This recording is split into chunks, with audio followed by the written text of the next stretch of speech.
Mga kaibigan, may good news para sa lahat. Kung gusto nyo nga makabasa ng mga balita tungkol sa Mindanao, wala nang iba kundi ang Mindanao Examiner newspaper. Mindanao ang sirkulasyon, Mindanao ang balita. Ang Mindanao Examiner sa Basilan, Sulu at Zamboanga. Gumawa na rin ito ng mga independent films at ABP, audiovisual presentation, at may photography at video services pa. Bisitahin po natin ang kanilang website sa MindanaoExaminer.com o tumawag sa 9925480. Marami pong salamat. Kaya natin to.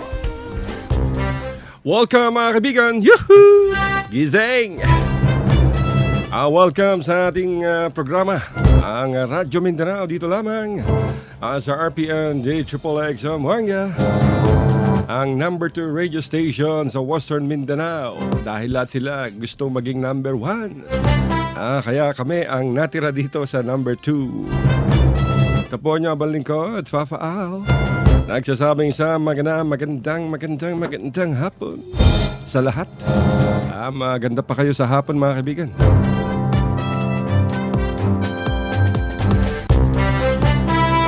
Kanina, medyo umulan.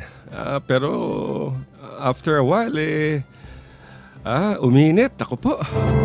Kaya marami mga batang nagkakasakit mga kaibigan. Dahil sa pabago-bagong klima. Init, gabi, lamig. Nako po.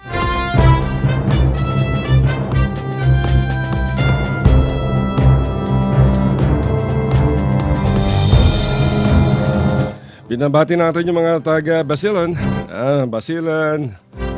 Sulu, Tawi-Tawi, sa Sabah, Malaysia. Marami mga Pilipino nakikinig sa atin dyan.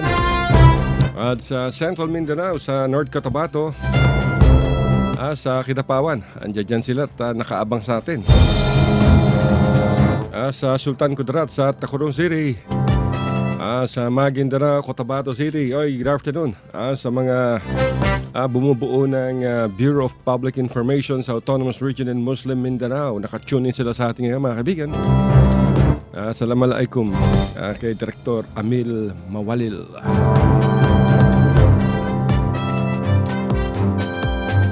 At syempre sa Davao, sa Samal Island, nakikinig daw sila sa atin ngayon. Nag-text yung mga yung mga diehard fans natin dyan, mga empleyado at staff ng Blue Jazz Beach Resort and Water Park sa Samal Island. Good afternoon. Sa Zamboanga, Sibugay, Zamboanga del Sur, at sa Zamboanga del Norte, Dipolog, Dapitan. Maraming nakikinig dyan. At sa iba pang bahagi ng Mindanao, yung ating partner mga kaibigan sa Maynila, ang DWIZ. At syempre, ang CNN Philippines. Dito lamang sa Radio Philippines Network.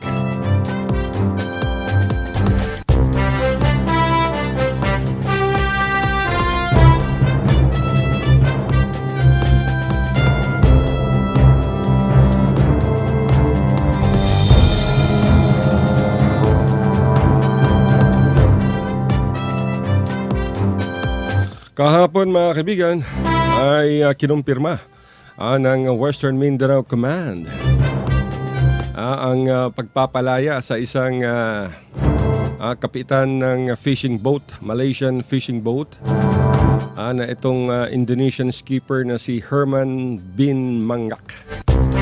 Itong si Herman bin Manggak mga kaibigan ay dinuhot noong August 3 dyan sa karagatan ng Sabah. At mula sa Sabah, dinala siya sa Tawi-Tawi. At doon ay tinago. And then later on, ay inilipat sa lalawigan ng Sulu. At kamakalawa ay pinakawala ng Abu Sayyaf.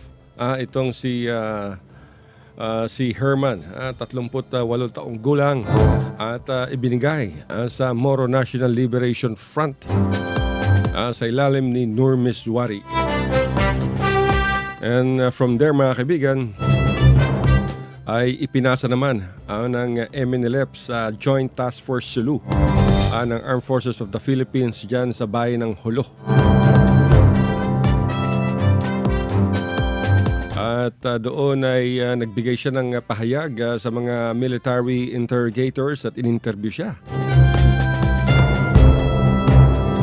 At nagpapasalamat naman tong Indonesian skipper ng isang trawler o ng isang fishing boat na siya ay napalaya ng matiwasay. Sinabi naman ng Malaysia na unang humingi ang mga kidnappers ng 10,000 ringgit. Ang baba naman yata. 10,000 ringgit na ransom. At magkano bang conversion ngayon ng ringgit, mga kaibigan? Siguro mga nasa 12-13 pesos.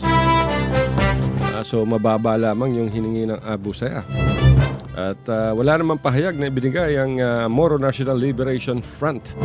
At hindi rin sinabi ng Western Mindanao Command kung may ransom na ibinayad sa Abu Sayyaf. At kung ano ang naging role ng MNLF sa paglaya nitong si Indonesian fishing boat captain Herman bin Manggak. Kung di nyo na itatanong, mga kaibigan, ay naging malaki ang role nitong si Maas Miswari sa pagpapalaya ng mahigit sa 100 ng Indonesian hostages. Kabilang ang Norwegian resort manager na si Kjartan Sekingstad na dinukot nung nakaraang taon sa Samal Island sa Davao del Norte. So sunod-sunod na mga paglaya, mga kaibigan, ng mga hostages. Pero ang problema, hindi matagpuan, hindi makita ng mga sundalo kung saan nagtatago itong mga Abu Sayyaf. Ang pagkakaalam natin dyan, according sa mga military intelligence reports, ay dyan lang yan sa mga tabi-tabi, sa tabing kampo ng mga ibang grupo na hindi naman kayang pasukin ng ating militar. At sa ibang banda, mga kaibigan, sa Lanao del Sur, ay patuloy pa rin ang paghahanap ng ating kapulisan at militar sa mga suspect sa pagkaka-ambush sa isang grupo ng mga parak. Nako, inambush yung police patrol, mga kaibigan. Patay yung isa, 4 ang sugatan. Kasama sa sugatan yung hepe ng pulisya dyan sa bayan ng Pikong. At isa pang pulis. And then yung dalawa ay pawang mga miyembro ng KAFGU. Kinilala naman ng pulisya ang nasawi na si PO1 Rohodin Taha.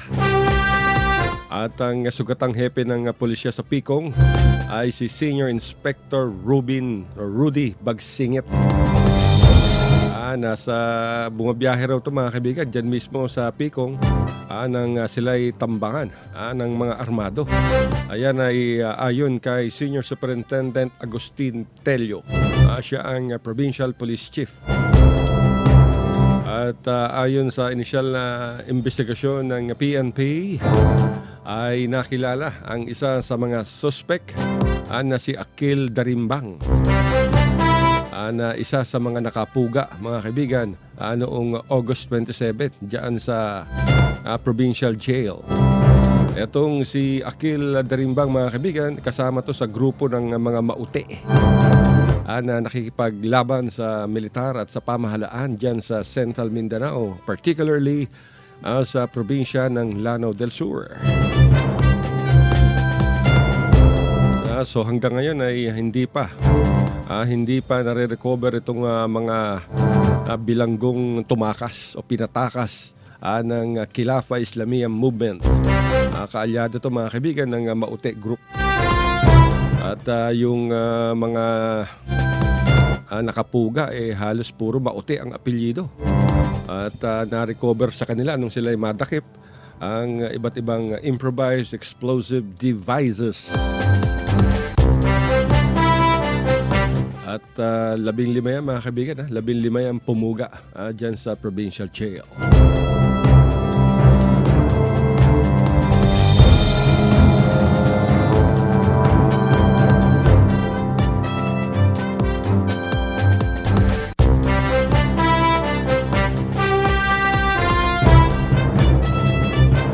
Daming issue mga kaibigan ha. Halos walang patid itong labanan. Sa Basilan, sinabi ng Western Mindanao Command kahapon na meron daw sumukong 20 o 21 mga di umano'y miyembro ng Abu Sayyaf. Di wow. Abu Sayyaf sumuko ba? Kakaiba yan. At lahat daw pawang taga-bayan ng sumisip sa Basilan Province. Marami nakikinig sa atin dyan sa Basilan. At inilabas pa ng militar at ng pulisya ang litrato nitong mga sumuko na di umano'y mga miyembro daw sila ng Abu Sayyaf. Ang pagkakaalam natin dito mga kaibigan, kung tunay na Abu Sayyaf yan, wala silang immunity. Kahit sumuko sila, dapat masampahan sila ng kaso. Dahil ibinibintang sa kanila ang iba't ibang serye ng ambush dyan sa magulong lalawigan ng Basilan. At ang nakakapagtaka dito, isinuko rin ng mga di umano'y Abu Sayyaf ang kanilang mga armas. Pero alam nyo ba yung mga armas ng Abu Sayyaf na sumuko puro mga M1 Garand. Ako, mga luma. Tapos meron tayong isang nakitang M16 rifle. Tapos lahat puro Garand na, Garand rifle. Yung Abu Sayyaf ba nagdadala ng Garand? Ang alam ko, dinadala ng Abu Sayyaf M203, M16, di ba? M4, RPG, machine gun. Kaya nakakagulat na sinasabing Abu Sayyaf itong sumuko sa Basilan na taga-sumisip lahat. At ang nagproseso ng pagsuko nitong Abu Sayyaf ay taga-sumisip din, mayor ba?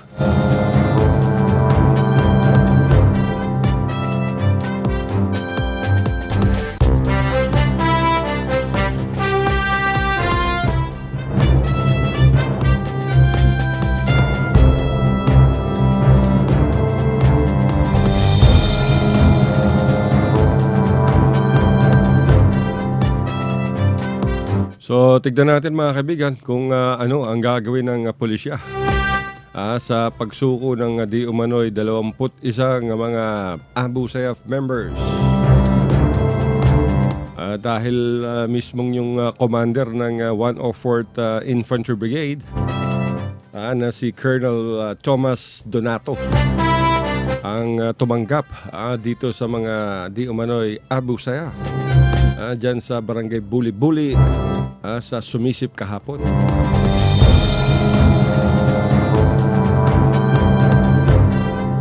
At kabilang nga, sinabi naman ni Donato na 3 pala yung M16 Armalite na isinuko nitong Abu Sayyaf at mga M1 Garand rifle.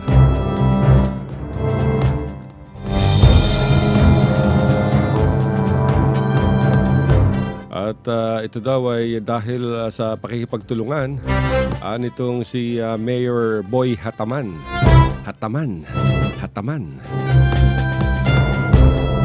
ng bayan ng sumisip. At nakilala mga kaibigan, baka ito kilala nyo dyan sa Basilan. At i-text sa amin kung talagang Abu Sayyaf ba to o private army o members ng ibang rebeldeng grupo. Ay ang mga sumuko ay sina Muril Baliyong, Iklaman Kanyo, Wilril Muril, Dawasa Dimasan, Jammer Balaman, Kamar Asnaton, Katatong Balaman, Kapitoy Nasalon, Apeng Balaman, Nas Mustakin, Amarin Bantili, Alamin Baliyong, Musid Muril, Atong Sangkalahas, Bokoy Baliyong, Johnny Astana, Rit Iklaman, Mahotong Iklaman, Kaim Iklaman, Itasirid Bantili, at Ryan Turul. Aba, halos magkakapamilya to mga kaibigan. At sinasabing sabi to sa iba't ibang karahasan dyan sa Basilan. Kung totoo yan mga kaibigan, dapat harapin nila ang kanilang mga pagkakasala at sampahan ng kaso, ikulong. Dahil hindi naman nagbibigay ng amnesty mga kaibigan ang ating pamahalaan at ang Armed Forces of the Philippines o ang Philippine Army sa mga Abu Sayyaf na sumusurrender. Kasi wala silang amnesty. Ang amnesty program mga kaibigan ay saklaw lamang ang New People's Army. Saklaw lamang ang New People's Army at hindi kasama ang Abu Sayyaf. Kaya i-follow up natin to mga kaibigan kung ano ang mangyayari sa kanila. Dahil ang alam natin ang Abu Sayyaf hindi naman talaga sumusuko. Kahit noon.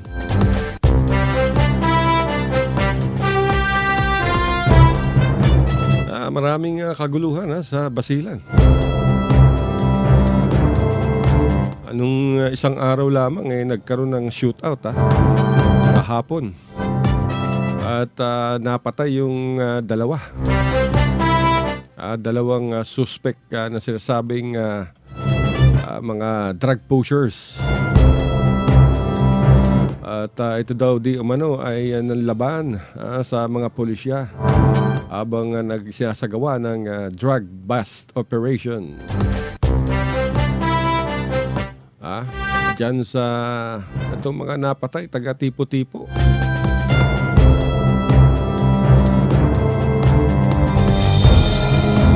At sinasabing nagpaputok ito sa mga pulisya.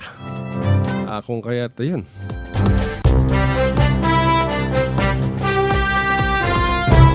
Napatay sila. Pero sugatan din ang isang pulis at isang asset. Pag sinabing asset mga kaibigan, ito yung informant ng PNP.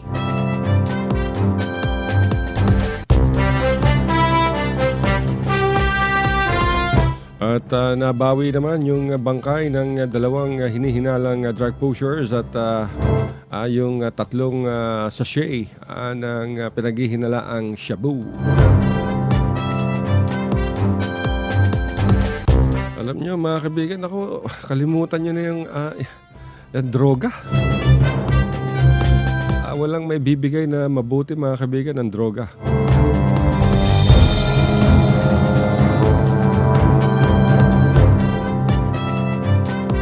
At kaya nga si Tatay Digong ay galit na galit. Dahil itong drogang to, itong sumisira sa lipunan, sa mga pamilya, at maraming kabataan ang lulun sa pinagbabawal na gamot.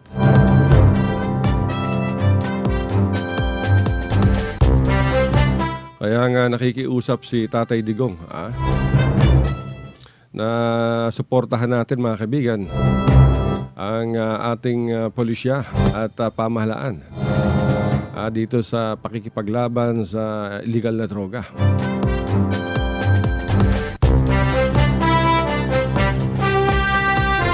At hindi lamang sa Mindanao, sa buong bansa ito mga kaibigan.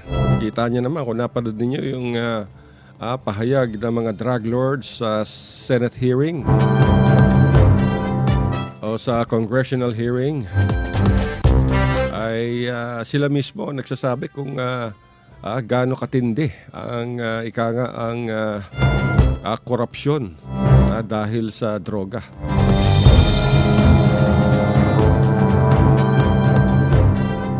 At idinadawit mga kaibigan ng mga drug lords sa pangunguna nitong si Herbert Colango, itong si Senator Laila De Lima, yung dating Justice Secretary, na di umano'y tumatanggap ng drug money na siyang ginamit sa kanyang pangangampanya. Pero ito mga kaibigan, talagang matigas, matatas ang pagtanggi nitong si De Lima sa lahat ng akusasyon laban sa kanya. At binibintang niya to lahat kay Tatay Digong Duterte upang sirain siya. Nagtataka tayo mga kaibigan kung bakit marami pinagtatanggol itong si De Lima. Itong mga napapatay ng mga kriminal, itong mga napapatay ng mga drug lords. Ano ba gusto ni De Lima? Mamatay ang mga sibilyan? Pinapatay ng mga taong bangag na bangag sa gamot? Ano bang gusto ni De Lima? Itong mga nanloloob, mga pumapatay, mga nanre-rape, mga nagnanakaw upang meron maipambili ng droga. Ang daming patay. Diba? Tapos panay pa ang pakikialam ng Estados Unidos, ng United Nations. And recently, yung European Union. Sa Estados Unidos, bago nila batikusin ang pamahalaan laban dito sa ginagawa ni Tatay Digong na kampanya sa droga, unahin muna nila yung mga kaliwat kanan na pagpatay ng mga Amerikanong negro dyan sa Amerika. Pasensya na sa ating salita na Amerikanong negro. O kaya gawin na lang natin na African American na pinapatay ng mga Amerikanong puti. Diba? At sa United Nations naman, ganun din. Yung Amerika, ang daming napatay ng mga sibilyan sa kampanya nito. Diyan sa Syria, sa Iraq, sa Libya, Afghanistan. Diba? Every time na magpakawala sila ng mga missiles, mga kaibigan, karga-karga, dala-dala nitong mga drone o spy plane. Diba? Bahala na kung sinong tamaan dyan. Basta mahalaga sa kanila, mapatay nila yung target kasi hodang may mga civilian dyan. Ganun din sa United Nations. Ano ba ang ginagawa ng UN sa mga pagpatay ng mga Israeli? Sa pagpatay ng mga tauhan itong si Benjamin Netanyahu sa mga inosenteng Palestinian. Yung pag-occupy ng mga Israeli settlers sa mga lupain ng mga Palestino. Anong ginagawa ng UN? Anong ginagawa ng UN sa Africa? Yung mga pagpatay sa Africa ng mga rebelding grupo. Wala. Anong ginagawa ng UN sa walang habas na pagpatay ni Syrian President Assad sa mga inosenteng sibilyan? Ang pambobomba ng mga Ruso sa mga civilian communities dyan sa Syria. At ang pinakahuli yung atake ng Syria at ng Russia sa isang convoy ng mga Red Cross na may dalang relief aid para sa mga refugees. Wala. Yung European Union, ano ang ginagawa nila sa mga migrants? Wala. Diba? Ang daming problema sa Europe. Tapos panghihimasukan nila itong kampanya ng ating pamahalaan laban sa droga, korupsyon. Diba, may kasabihan tayong bago mo batikusin ang iba, tignan mo muna ang iyong sarili. Manalaming ka, meron ka bang putik sa mukha? Yun ang problema kapag may nakialam ng mga tagalabas sa internal affairs ng ating bansa.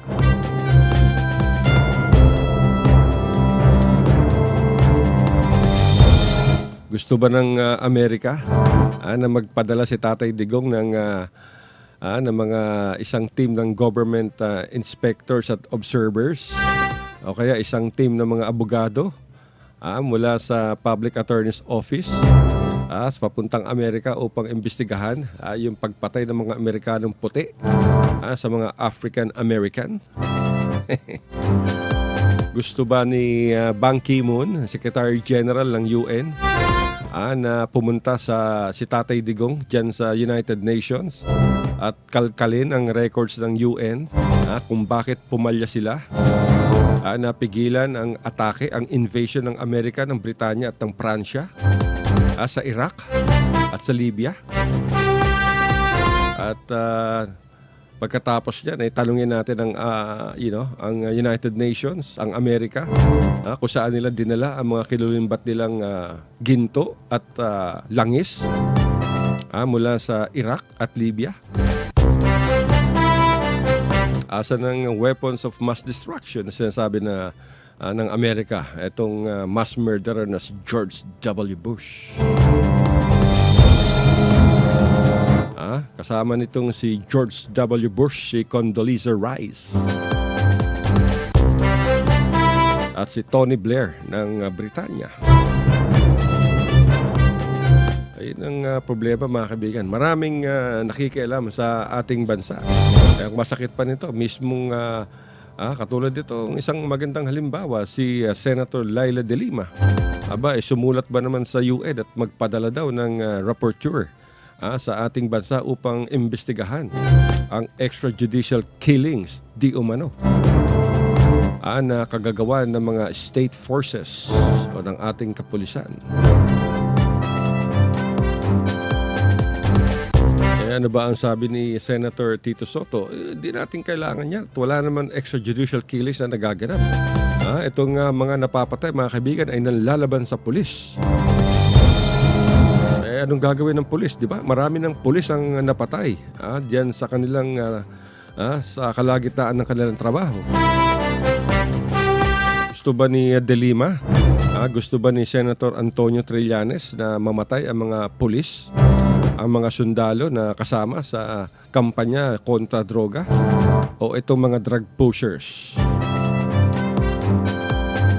Kapag may pinapatay ang Abu Sayyaf diyan sa Basilan o kaya sa Sulu Province, tahimik, wala tayong marinig kay Leila de Lima, wala tayong marinig kay Antonio Trillanes, at lalong wala tayong marinig sa Commission on Human Rights. Ganun din, mga kaibigan, sa simbahang Katoliko. Diba? Gusto sana natin makita, kunyari may papatayin ng Abu Sayyaf, dapat magpunta sa Basilan o sa Sulu. Itong sina Leila de Lima, si Antonio Trillanes, si Chito Gascon ng Human Rights, yung mga obispong magagaling, at doon sila magdadaldal. Doon sa kuta ng Abu Sayyaf, dyan sa Patikul, sa Indanan, sa Talipaw, dyan sa Basilan, sa Sumisip, sa Tipo-Tipo, sa Ungkayapukan.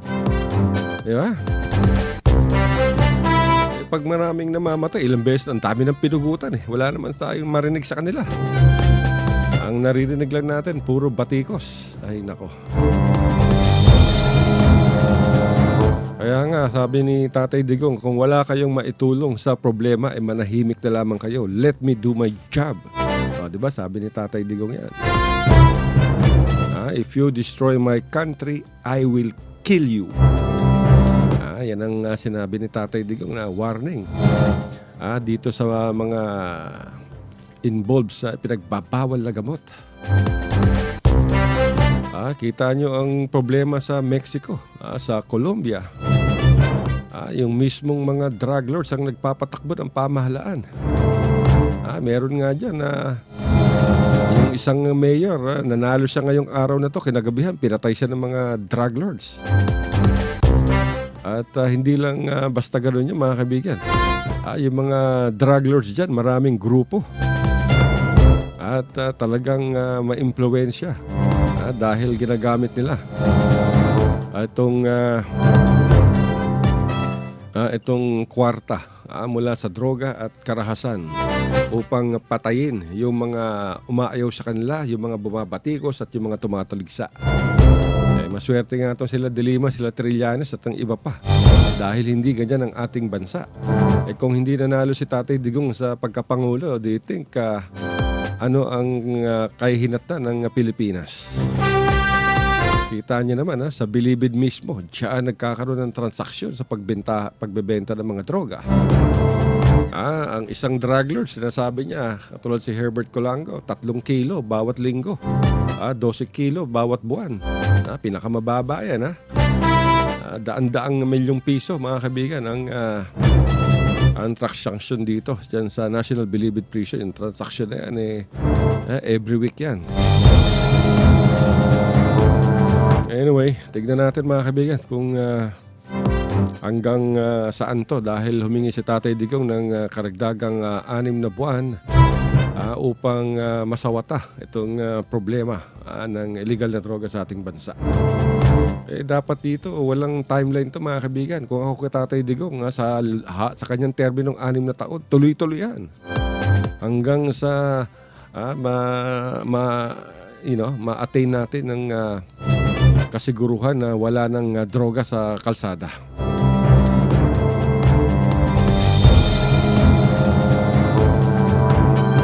At sa ibang banda mga kaibigan, nagsampa ng kaso itong si Abeto Salcedo Jr.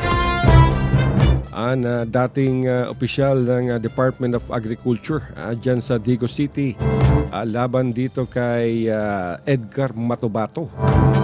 Na nga ba sinasabi ko, di ba mga kaibigan, isang araw lang nating pinag-uusapan tong si Matubato. Yung self-confessed member ng Davao Death Squad di umano. Na founding member din to ng Lambada Boys, na siyang pumapatay sa mga kriminal at sa mga snatchers sa masasamang loob dyan sa Davao City. At kabilang sa mga pinagbabaril niya at nabuhay ay itong si Salcedo, si Abeto Salcedo Jr., na dating opisyal ng Provincial Office ng Department of Agriculture sa Digo City. Noong October 24, 2014 ito mga kaibigan. At kahit tinadtad siya ng bala, nabuhay itong si Abeto Salcedo. At nung napanood daw niya itong testimonya ni itong cold-blooded killer o murderer na si Edgar Matubato, ay halos hindi siya makapaniwala na talagang yung killer na yan ay talagang lalabas sa telebisyon. Dahil hindi niya raw malilimutan ang mukha nitong si Edgar Matubato na siyang nagtangka sa kanyang buhay. Hanggang ngayon mga kaibigan, sinabi ni Salcedo na mayroon pang 3 bala. O makitang-kita pa yung mga tagos ng bala sa kanyang katawan, yung peklat na iniwan nito. At ngayon nga, kaninang umaga ay nagsampa ng kaso itong si Salcedo na isang dating adjudicator ng Department of Agrarian Reform, hindi Department of Agriculture. At kasama niya yung abogado niya. At ang kaso laban kay Matubato ay frustrated murder. At sinabi naman ni Assistant City Prosecutor Jeramil Libre na meron silang 6 na pong araw upang magbigyan ng desisyon itong isinampang kaso ni Salcedo laban kay Matubato. Alam niyo mga kaibigan, nung lumabas nga itong si Matubato na bit-bit nitong si Laila de Lima sa kanyang hearing sa Senado, ang daming ibinulalas itong si Matubato at inamin niya ang iba't ibang pagpatay. Meron siyang nilaslas sa leeg, meron binigte, meron binaril, meron chinap-chap, meron pinakain sa buwaya. At yung kanyang confession mga kaibigan, sapat na ito upang arestuhin siya ng pulis. Hindi lang natin malaman kung bakit hindi siya inaresto agad after the meeting. Dahil yung pag-amin na yan, sapat na ebidensya na yan mga kaibigan.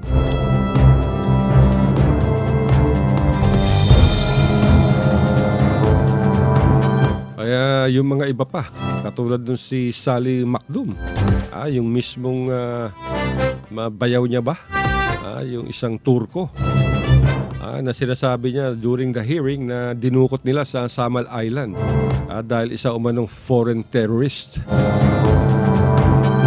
Yung pala sinabi ng mga kaanak nitong si Sally Macdum ito palang si Edgar Matubato ay nagbebenta ng lupa dito kay Sally Macdum. At nung magkakabayaran na sa isang karinderya, dumating yung mga tauhan pa, iba pang mga killer. Kasama nitong si Edgar Matubato at kinuha itong si Sally Macdum. Tinanong pa raw, narinig pa ng mga saksi dyan sa karinderya. Ang tanong pa raw ni Sally Macdum, Edgar, unsa ni? Binisaya man jud. Edgar, unsa ni? Sulti man si Edgar, kuyog na lang mo. Wala naman, ayaw na mag-story, magkuyog na lang mo sa ila. Yung pala, yun na ang huli mga kaibigan. Na pinatay nila itong si Sally Macdum at kinuha ni Edgar Matubato ang kwarta. Grabe itong taong to. Imagine mga kaibigan, habang nagsasalita itong killer na itong si Edgar Matubato, wala kang makita sa kanyang mukha o bakas sa kanyang mukha ng kalungkutan at pagsisisi. Talagang demonyo tong hayop na to. Diba mga kaibigan? Kahit sa kanyang mga mata, wala kang makitang pagsisisi mga kaibigan. At para bang ipinagmamalaki pa niya ang mga napatay niya. Sa kanyang testimonya kay Laila de Lima, ay sinabi pa ni Matubato na yung kanilang grupo ay nakapatay na ng mahigit 1,000 dyan sa Davao City. Sa Davao City pa lang yan. Wala pa yung mga pinaslang nila sa iba't ibang lugar tulad ng Samal, sa Butuan, sa Digos, maraming lugar. At siya mismo, sinasabi niya na ang napatay niya siguro hindi bababa ng 50 katao. Kaya siguro kahit tadtarin mo to mga kaibigan, talagang kulang na kulang pa ipambayad yung kanyang buhay sa mga taong pamilya ng mga humihingi ng hustisya. Itong pamilya ng mga inosenteng taong pinatay nitong si Edgar Matubato. Tapos ibinintang niyang lahat kay Tatay Digong. Na si Tatay Digong daw ang nagpapatay sa lahat ng mga ito. Kaya kitang-kita niyo yung kasinungalingan ng hayop na to mga kaibigan. Grabe. Ito, alam niyo, pag nakikita ko yung mukha ni Edgar Matubato, galit ang nangingibabaw sa akin mga kaibigan. Dapat hindi dahil isa akong mamahayag. At ayokong ma-impluwensyahan yung aking judgment sa personal na pakiramdam ko dito sa taong ito. Pasensya na mga kaibigan. Pero alam nyo, tao lamang tayo. Kahit sinong mga mamahayag ang hindi kikilabutan sa ganitong pinaggagawa ni Edgar Matubato. Yun nga lang, mamatayan tayo ng isang pusa o isang aso, napakasakit sa atin. Masakit sa ating kalooban na mamatayan tayo ng alaga nating aso o pusa. What more, tao pa. Inosenteng tao. Walang problema kung mga masasamang loob. Katulad ditong si Sally Macdum. Niloko niya sa kwarta, niloko niya sa pagbentahan ng lupa at pinatay, kidinukot at pinatay. Tapos sa kanya kinuha yung pera. Talagang walang hiya tong si Edgar Matubato.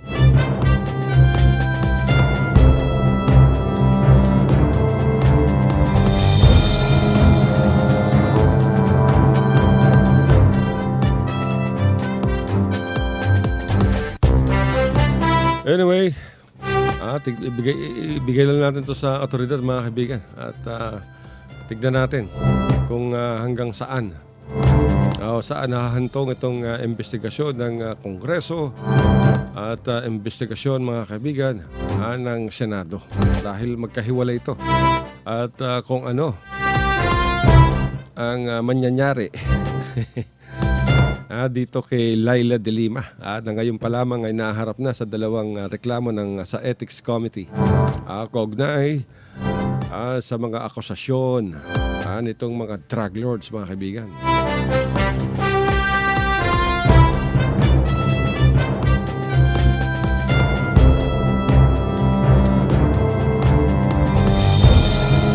At kaya nga sabi ni De Lima, mga kaibigan, nung lumabas yung cellphone number niya during the congressional hearing,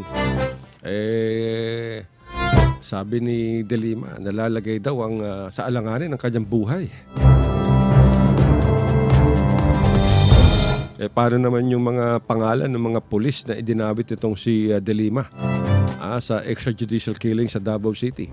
At itong mga pangalan ng mga pulis, mga opisyal at iba pang tao na sinasabi ni De Lima ay mismong si Edgar Matubato ang nagbigay sa kanya.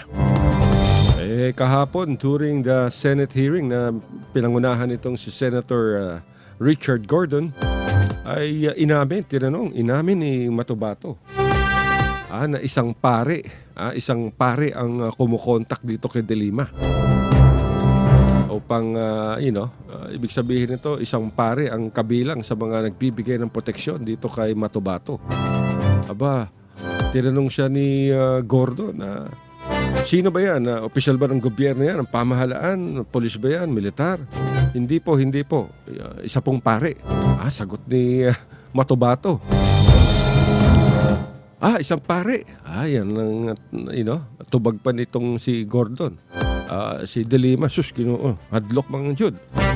Dako man tong nanlaki yung mata ni De Lima at sinabi niya, syempre of course, hindi mo pwedeng sabihin ang pangalan ng paring yan. Di lahat napanga. Di ba? Nagulat sila. Talagang pinangunahan ni De Lima itong si Matubato. Syempre, hindi mo pwedeng pangalanan yung paring yan. Si Matubato naman, opo, hindi po. Di ba? Kaya ginawa ni De Lima, natatakot siya. Baka sabihin ni Matubato kung sinong pare yan. Di ba? Yan ang hirap.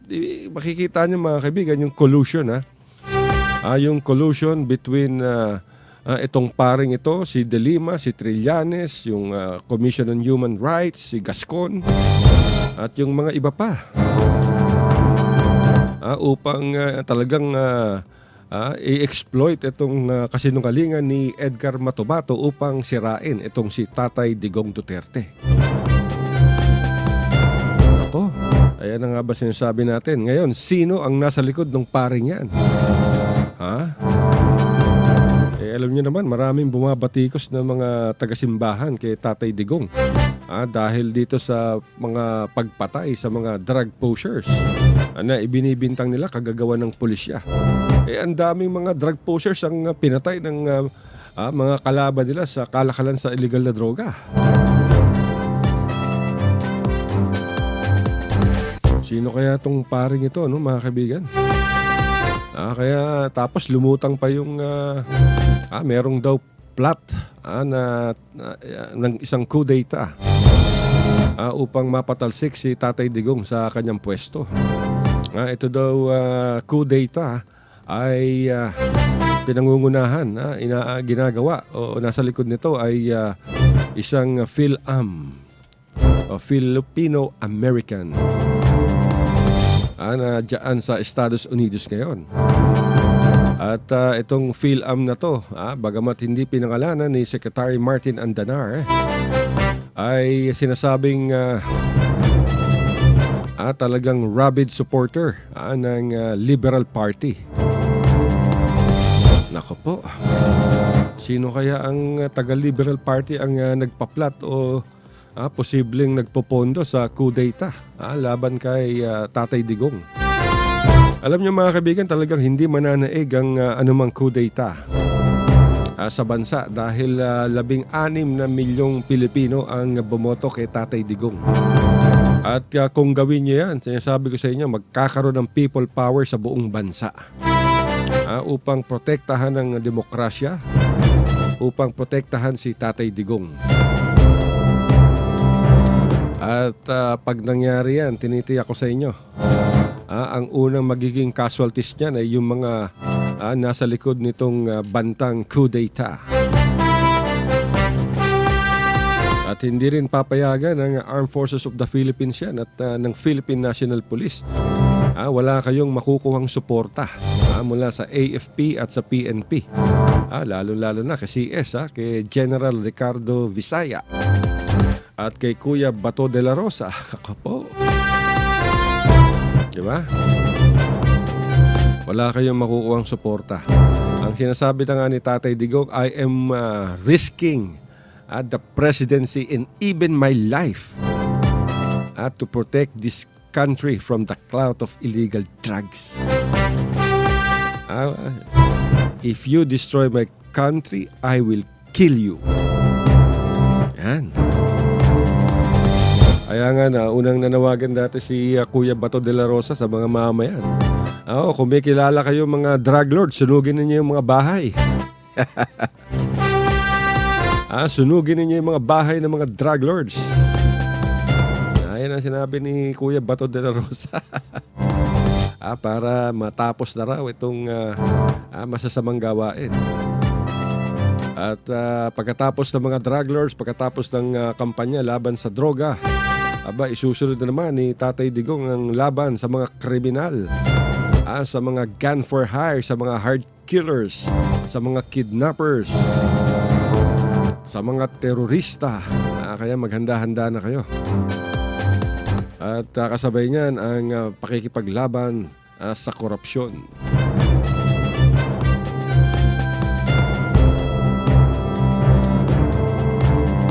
Diba mga kaibigan? Nako, wala na tayo. Patapos na naman tayo. Isang oras. Bati po na tayo. Dahil nagtitext. Binabati natin ang mga taga-Baliwasan dyan sa Zamboanga City. Ang Norte family.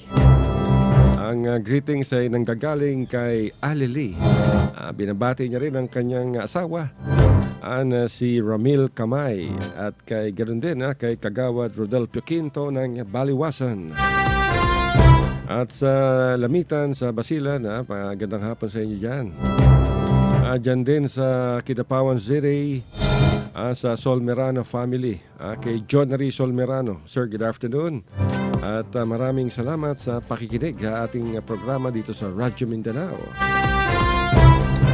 At nakikinig din daw ngayon ng mga employees at staff ng Yaki Herbal Laboratory. Kila Mr. and Mrs. Den, Romy and Lulu Elusfa. Kita nyo naman mga kaibigan, Kidapawan, Yaki Herbal Laboratory. Kung gusto niyo ng mga vitamina sa inyong anak, available ang Yaki Multivitamins. At kung gusto na naman ang panlaban sa diabetes at pampalakas ng katawan, meron silang Yaki Herbal Capsule. Meron din silang Yaki Mineral Water at Yaki Beauty Soap. Dami. Alam nyo, napakaganda, napakalinis ng Yaki Herbal Laboratory at truly Pinoy owned. At syempre, binabati rin natin ang employees na ngayon ay nakatune in sa atin sa Blue Jazz Beach Resort and Water Park. Dyan sa Samal Island, mga kaibigan, tabi lamang ng Davao City yan. 10 minuto, sakay kayo ng water taxi, nandito na kayo. At kung gusto nyo mag-celebrate ng weddings, birthdays, anniversaries, o kaya bakasyon with the families, with your loved ones, with your sweetheart, or seminars and workshop, business conference, dyan na kayo sa Blue Jazz Beach Resort and Water Park. Sa Samal Island, napakaganda, napakalaki ng kanilang resort at talagang world-class yung kanilang amenities, mga kaibigan. Maaari kayong tumawag sa 082-284-2000. Ulitin natin, sa Blue Jazz Beach Resort and Water Park ay maaari kayong tumawag for your inquiry sa telepono bilang 082-284-2000 at sa kanilang cellphone numbers 0998-967-8001 up to 8005. Ulitin natin ang cellphone number ng napakagandang Blue Jazz Beach Resort and Water Park sa Samal Island ay 0998-967-8001 up to 8005. Yung kanilang telephone number ay 082, ayun yung area code, at 284-2000. At siyempre sa aming major sponsor, ang Mindanao Examiner Regional Newspaper. Good afternoon sa lahat ng mga editors at staff ng Mindanao Examiner Regional Newspaper dyan sa Zamboanga City.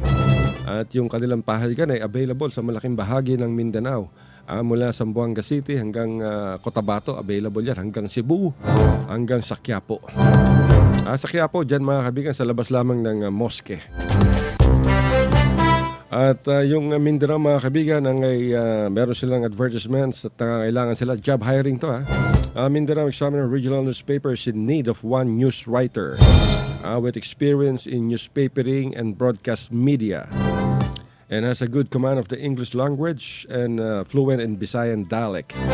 Applicant must be female and not more than 25 years old and a graduate of mass communications or AB English or its equivalent.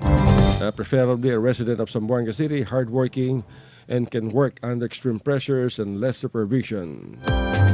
And is willing to travel in any parts of Mindanao. You can email your data and photo or resume sa MindanaoExaminer@gmail.com. Ulitin natin, nangangailangan ang Mindanao Examiner ng isang news writer na marunong magsulat, na may experience at babae, not more than 25 years old, mass comm graduate o kaya AB English. At maaari ninyong ipadala ang inyong biodata, litrato o kaya ay resume sa MindanaoExaminer@gmail.com. Wala tayong oras. So maraming salamat mga kaibigan sa isang oras na naman na pakikisama ninyo sa ating talakayan dito sa Radyo Mindanao. Komentaryo, opinyon at lahat na mga kaibigan. Hanggang bukas, bukas Sabado. Tignan natin kung ano makikita nating balita. Makukuha natin balita dyan sa Tuguegarao City. Nalimutan natin batiin yung Jesus Miracle Crusade. Na nakikinig sa atin palagi, halos araw-araw. Ay nakikinig ang Jesus Miracle Crusade mga kaibigan sa ating programa. Dito lamang sa Radyo Mindanao. At Sabado, Linggo, wala tayong programa. Labada Day yan, mga kaibigan. Ang ngalan ng ating PA, si Nino, ating security guard, na macho-macho. Talaga yung abs, mga kaibigan. 8 packs. Si Richard. Ito po niyang balingkod, si Fafaal, na bumabati at nagsasabing maraming salamat po sa inyong lahat. At isang oras na naman ang ating pinagsama dito sa ating programa sa Radyo Mindanao. Hanggang sa susunod na bukas mga kaibigan. I love you, Mama. Chup chup.